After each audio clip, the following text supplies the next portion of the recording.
mais c'est l'esprit. Est-ce qu'on est d'accord? Amen. On va prendre une trentaine de minutes pour notre exhortation. Notre exhortation d'aujourd'hui, dans le même thème qu'on dit le temps de Dieu. Le temps de Dieu. Mais le sous-thème qu'on va parler aujourd'hui, la vie des chrétiens. La vie des chrétiens. La vie des chrétiens. Qui est chrétien? Les chrétiens croient. Les chrétiens croient que Jésus est le Messie. Il annonce dans la Bible, en hébraïque, une majorité des chrétiens croient à la Trinité, ce qui n'est pas le cas de. Alors, les chrétiens sont répartis en 3 grandes confessions. Quand on dit les chrétiens sont répartis en 3 grandes confessions. Il y a des chrétiens catholiques, il y a des chrétiens orthodoxes et il y a les pentecôtistes. Alors, qui est chrétien? Qui est chrétien? On va prendre notre Bible dans Actes 11, verset 26. Qu'est-ce que la Bible nous dit? Actes 11, verset 26. La Bible dit quoi? Actes 11, verset 26. Actes des apôtres. Actes 11. Actes 11, verset 26.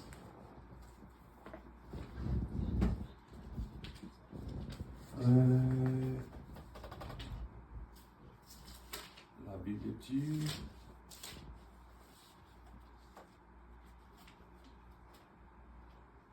Actes des apôtres 11 à 26. Ok. La Bible dit, Acte 11, verset 26. Il y avait, et il ayant trouvé, il amena Antioche pendant toute une année, il se réunirait au assemblée de l'Église et il enseignerait beaucoup de personnes. Ce fut à Antioche que, pour la première fois, les disciples furent appelés chrétiens.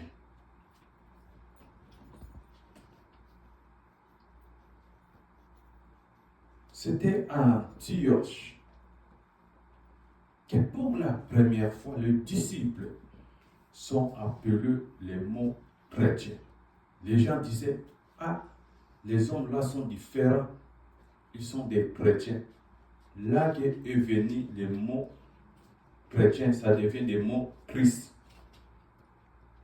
C'était le disciple, à cause de leur comportement, à cause de leur manière de parler, à cause de leur manière de vivre avec les gens, et des païens qui ont dit que non, ce sont des chrétiens. Est-ce que aujourd'hui, on peut te qualifier aussi sans avoir que non, tu pars à l'église, la personne qui ne te connaît pas, est-ce que peut te qualifier comme chrétien? Dit, ah vraiment, je vois que cette personne est chrétienne à cause des comportements. Alors, si on avance encore dans Acte 26, verset 28. Est-ce que tu as trouvé? Acte 26, verset 28. Qu'est-ce que la Bible dit? Acte 26.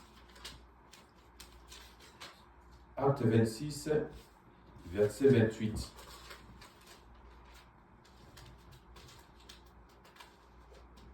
Acte 26, verset 28. La Bible nous dit, et Agrippa dit à Paul, tu vas bientôt me persuader de devenir chrétien. 29, Paul répondit, que ce soit bientôt ou que ce soit tard, plaide à Dieu que non seulement toi, mais encore tous ceux qui m'écoutent aujourd'hui, vous devenez tel que je suis, à l'exception de ce lieu.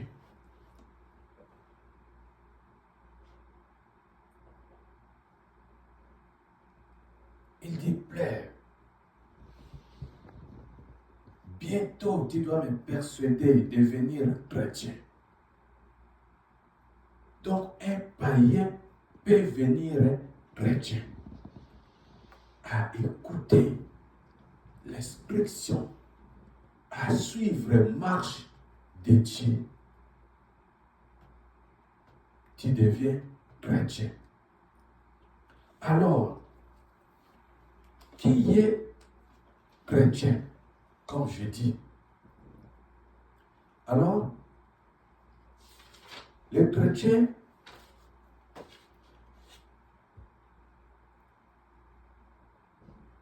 tu ne peux pas être chrétien si tu ne connais pas Dieu. Amen. Tu ne peux pas être chrétien si tu ne connais pas Dieu. Et je ne parle pas simplement de connaître certaines choses de Dieu. Ah, moi je connais les choses de Dieu. Ah, moi j'ai pris, moi j'ai fait ça, moi je parle la langue, moi je sais. Non, parce que même le diable connaît des choses de Dieu. Même le diable connaît les stratégies de Dieu. Même le diable aussi, il prie. Donc je ne suis pas là, je dis que non, si tu connais les choses de Dieu, tu connais lire la Bible, tu connais parler la langue, que tu es chrétien, non. Mais si tu connais Dieu réellement, alors, même les démons savent beaucoup de choses sur Dieu. Vous pouvez prendre le livre dans la Bible, Jacques 2, verset 19. Il s'agit de là, connaître comme. Donc, un chrétien, il s'agit de connaître Dieu comme, premièrement, ton sauveur. Deuxièmement, connaître Dieu comme ton Seigneur. Et troisième, connaître Dieu comme ton Rédempteur. Et quatrième, connaître Dieu comme ton roi. Et cinquième point de connaître Dieu, tu dois connaître Dieu comme ton ami. On est d'accord? Amen.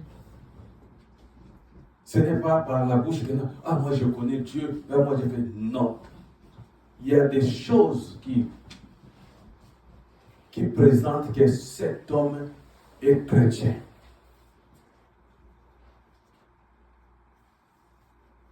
Quand tu connais que le Seigneur est mon sauveur,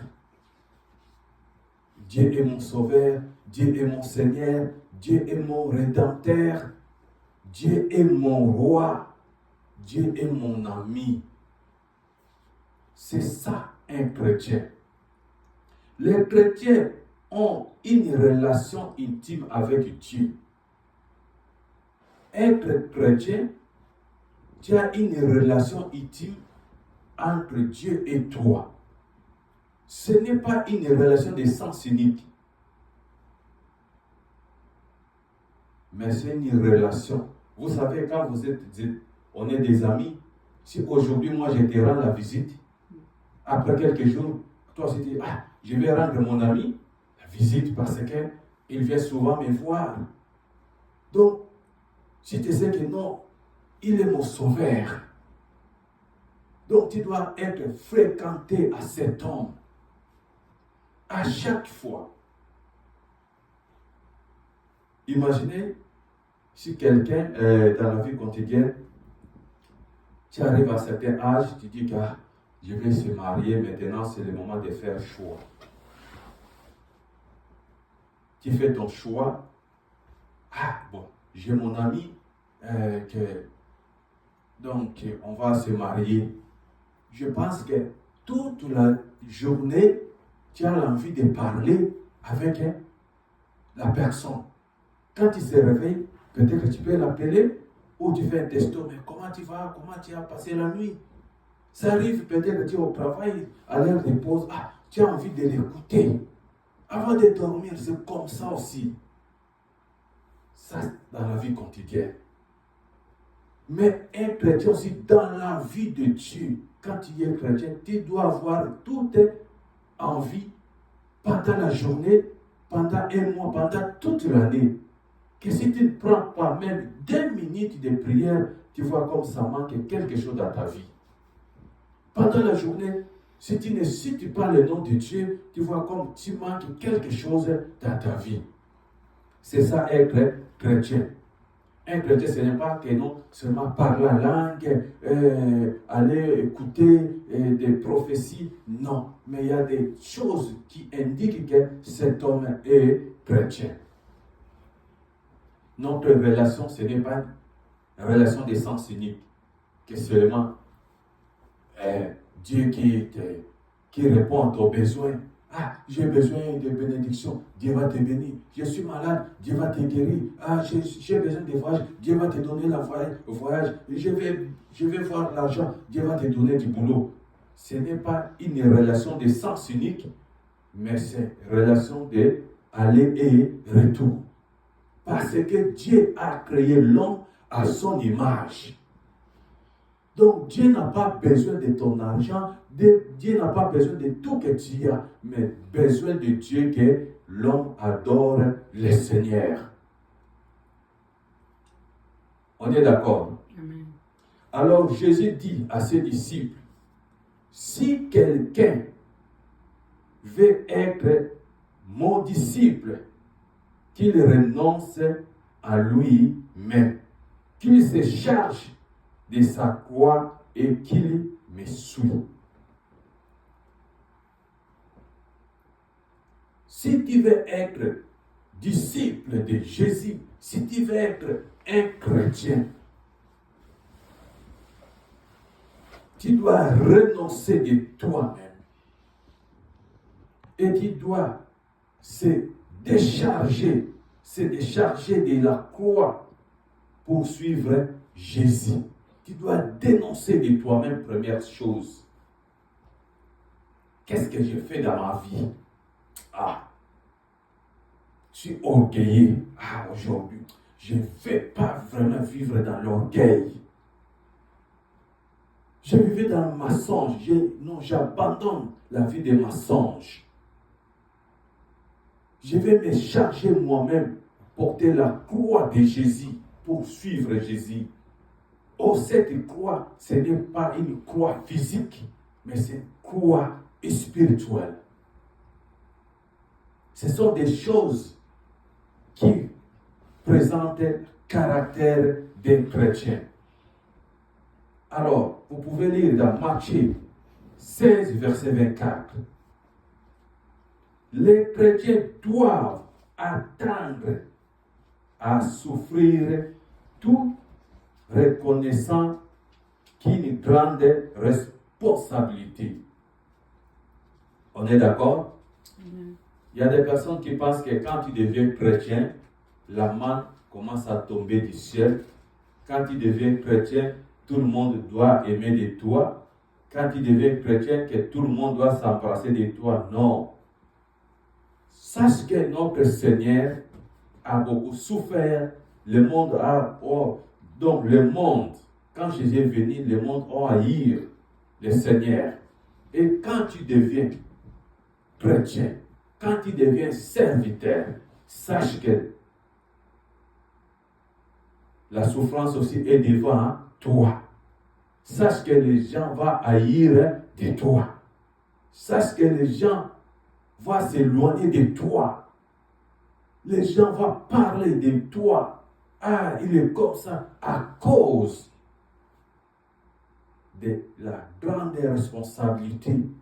Donc, être chrétien, c'est quelqu'un qui a accepté la responsabilité de Dieu.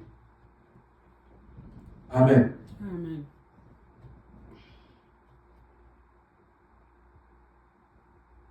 La vie d'un chrétien. Acte 17, verset 30. Qu'est-ce que la Bible dit? Dans l'acte 17, verset 30. Acte 17, verset 30, la Bible nous dit, Acte 17, Dieu, sans tenir compte des temps, ni ignorance, annonce maintenant à tous les hommes, à tout lieu, qu'il est à se repentir. Acte 17, verset 3. La vie des chrétiens. Donc, Dieu, sans tenir compte des temps, comment, mais la Bible dit qu'il annonce que tous les hommes soient repentis. Cela veut dire, l'amour repentance, ça devient que, simplement ça dit, comme Jean avait dit, repentez-vous, car le royaume des cieux est proche. Cela veut dire, repentance. Je laisse l'ancienne vie ou l'ancienne vie, je m'attache à une nouvelle vie. Je laisse l'ancienne amitié, je m'attache à une nouvelle relation. C'est ça, la repentance. Donc, c'est une obligation que tous les hommes doivent se repentir. Acte 17, verset 30.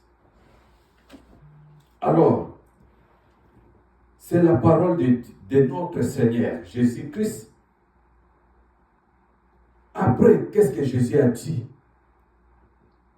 Il a dit à ses disciples, quand il devient un disciple, quand il devient un chrétien, donc tu as responsabilité. Tu as un engagement que Jésus-Christ a dit à ses disciples, allez, faites toutes les nations de mes disciples. Allez, faites toutes les nations mes disciples. Donc, quand je viens chrétien, je sais que Dieu est mon sauveur, Dieu est mon Seigneur, Dieu est mon rédempteur, Dieu est mon roi, Dieu est mon ami. Je ne cache pas cette bonne nouvelle pour moi et je vais partager aussi avec les autres. Parce qu'il y a des gens qui vivent dans l'ignorance, qui ne connaissent pas que Dieu, il est ton rédempteur, Dieu est ton sauveur, Dieu, il est ton Seigneur. Je vais l'expliquer. Que si nous vivons, il y a un Dieu. Voici, tu dois être l'ami de Dieu.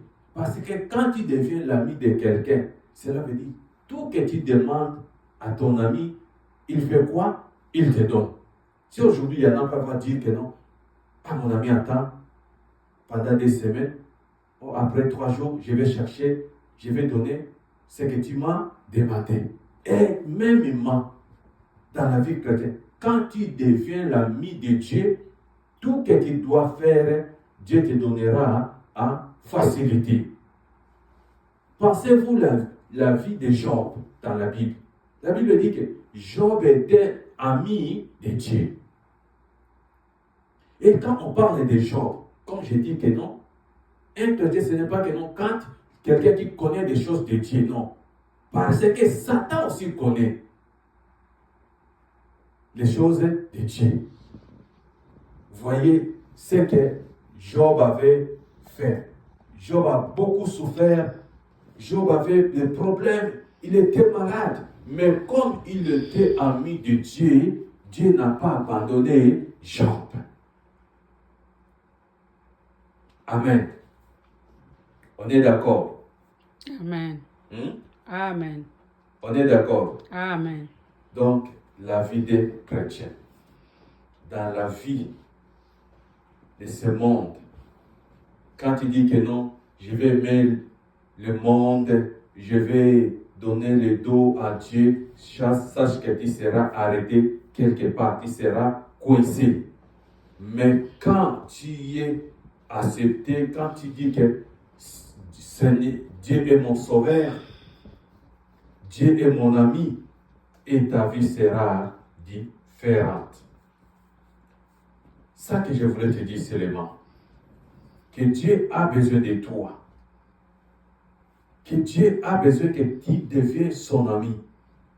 Dieu a besoin que tu crois que Dieu est ton rédempteur. Dieu a besoin de toi que tu crois que Dieu est mon Seigneur. Dieu a besoin de toi que tu parles que Dieu est mon roi.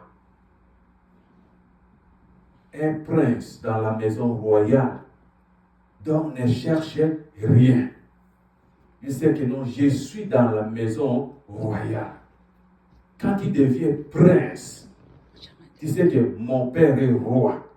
Donc toute la richesse est à toi.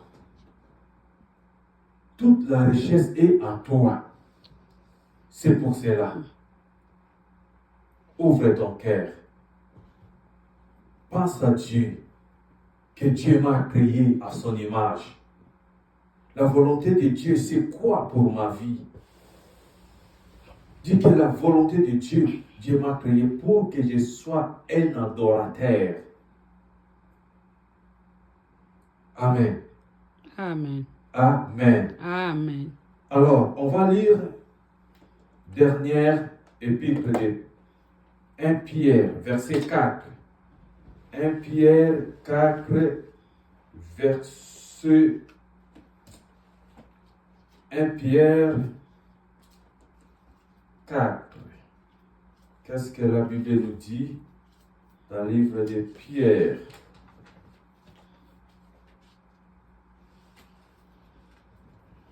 Livre de Pierre.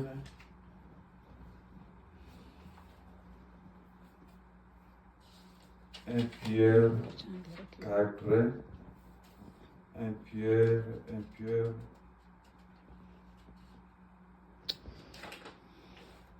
Ok, 1 Pierre 4, verset 16. 1 Pierre 4, verset 16, la Bible dit: mais si quelqu'un souffre comme chrétien, qu'il ait point honte. Oh! Si quelqu'un souffre comme chrétien, cette personne ne peut pas avoir honte. Parce qu'il y a des gens qui ont honte de, comme il dit, chrétien, les gens vont se moquer de moi, les gens vont se rire de moi, vont parler mal de moi. 1 Pierre 4, verset 16 dit que si quelqu'un souffre comme chrétien, cette personne n'est point honte. N'est point honte. Et que plutôt il glorifiait Dieu à cause de ses noms. Ah, toi tu es chrétien. Ah, mais tu sais que être chrétien, il y a beaucoup de problèmes. Tu dois souffrir. Tu dois, mais accepte ça. N'aie pas honte de t'appeler chrétien. N'aie pas honte. Que non, comme je suis chrétien, je serai comme ça. Mais sache que même tu souffres à cause de ce nom qu'est chrétien. Mais un jour, tu seras glorifié à cause de ce nom de chrétien. On est d'accord? Amen.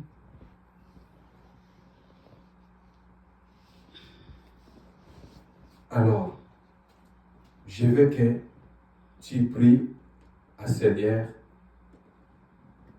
Je veux que tu parles, que Dieu, aujourd'hui, je décide de devenir chrétien.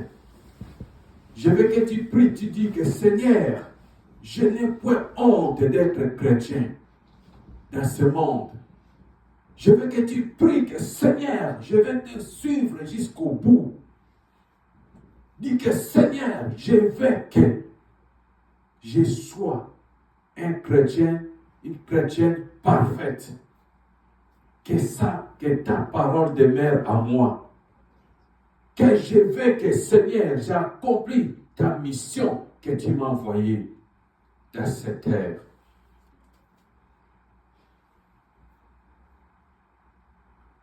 Je veux que vraiment tu entres dans la profondeur. Tu pries le Seigneur que fais-moi un chrétien réel, que ta parole demeure à moi. Prions au nom puissant de Jésus. Seigneur l'éternel des armées, merci. Merci papa pana maluba na yo. Merci pour tout yo kilo na tongwa lo. Seigneur to limto za ba chrétien. Oyo ba chrétien na côté ba chrétien to ko banga ko na yo. Na ba chrétien on ba ko salela yo. Nous allons chrétien on va kotambola na arche na yo nzambe. Même na butu même na mo nzambe to tombola ka bonene na yo. Même na passe même na bisengo nzambe to tika yo te. Totando taka munene na yo. Nzambe to lindo na ba chrétien o nzambe o to simba papa. Kombo na yo nzambe na bomoye na biso mobimba. Yawo to longola kobanga. Yawo to longola soni. Yawo to longola nyonso. Oh nzambe na lola. Seigneur, tu m'as appelé pour te servir. Seigneur, tu m'as choisi comme un chrétien réel, Seigneur. Je veux que Seigneur, je marche. Je marche dans ta présence, Seigneur. Je veux que Seigneur, je sois un chrétien réel, Seigneur. Et loin de moi toute fausseté, Seigneur. Accorde-moi ton Esprit Saint, Seigneur. Que ton Esprit m'accompagne, Seigneur, pour te servir. Pour te servir en vérité et en esprit, Seigneur. Oh Dieu, que cette parole nous place dans la vie de quelqu'un. Je veux que Seigneur, quelqu'un ouvre son cœur aujourd'hui pour croire que tu es Dieu, tu es sauveur, tu es rédempteur, tu es mon roi, tu es nos amis, Seigneur, nos amis.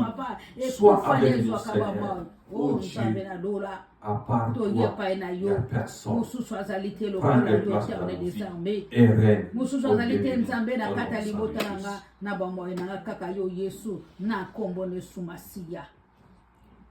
Père de gloire, Elohim, le Créateur et le Sauveur, tu es puissant.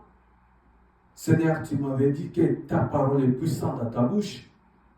Et ta parole aussi sera puissante dans ma bouche et dans nos vies, Seigneur. Je déclare comme ton serviteur, je déclare comme ton roi, Seigneur, que cette parole vienne une réalité dans la vie de quelqu'un. Que cette parole, Seigneur, sauve quelqu'un ce matin. Que cette parole guérisse quelqu'un qui était malade, ça fait longtemps, qu'il soit guéri au nom puissant de Jésus.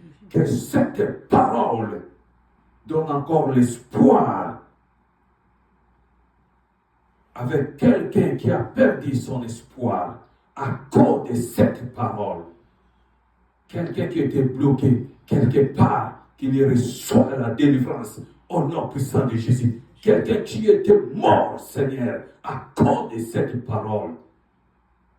Cette personne revient en vie. Amen. Tu es Dieu. Ta parole est puissante. La parole de Dieu dit, aucune parole de ce monde, aucun magicien, aucune personne, Seigneur, sera au-dessus de toi.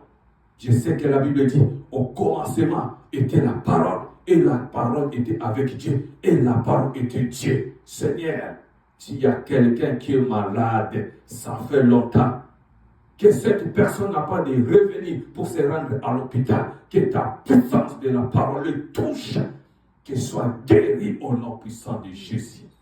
Seigneur, sois consolateur de quelqu'un ce matin, sois rédempteur, Seigneur, de quelqu'un qui te cherche ce matin, pour que ton nom soit glorifié partout. Au nom puissant de Jésus, le Dieu d'Abraham, le Dieu d'Isaac, le Dieu qui appelle l'homme pour te servir, le Dieu qui a séparé l'eau, Seigneur, visite quelqu'un et accompagne-nous, Seigneur. J'abandonne le reste de temps entre tes saintes mains, Elohim le Créateur, oyo nyonso, mwenisaka na bongisaki, pona mabota na biso, malade, kufa, yawe ba accident, na renversé yango, ezalani le sans effet au nom puissant de Jésus. Seigneur, bayo nyonso o baza na l'hôpital, ba docteur balobi, il n'y a pas de guérison pour eux. Seigneur, na seule guérison miracle, et s'opérer, bazo lobi qu'on a combo de soumasia. Reste yani na maboko na yo, aux ensemble. Bate la pepe oyo zabe baki na présence na yo, bayaki koyoka ngate, car bayaki koyoka ainsi dit l'Éternel, que cette parole devienne réalité dans leur vie, que leur cœur soit ouvert pour recevoir ton message jour et nuit. Protégez biso. Nous sommes tokolia tokomela ezala sanctifié par le nom puissant de Jésus. Que ton nom et que ta volonté manifeste dans cet endroit au nom puissant de Jésus. Amen. Amen. Amen. Amen. On acclame pour le Seigneur.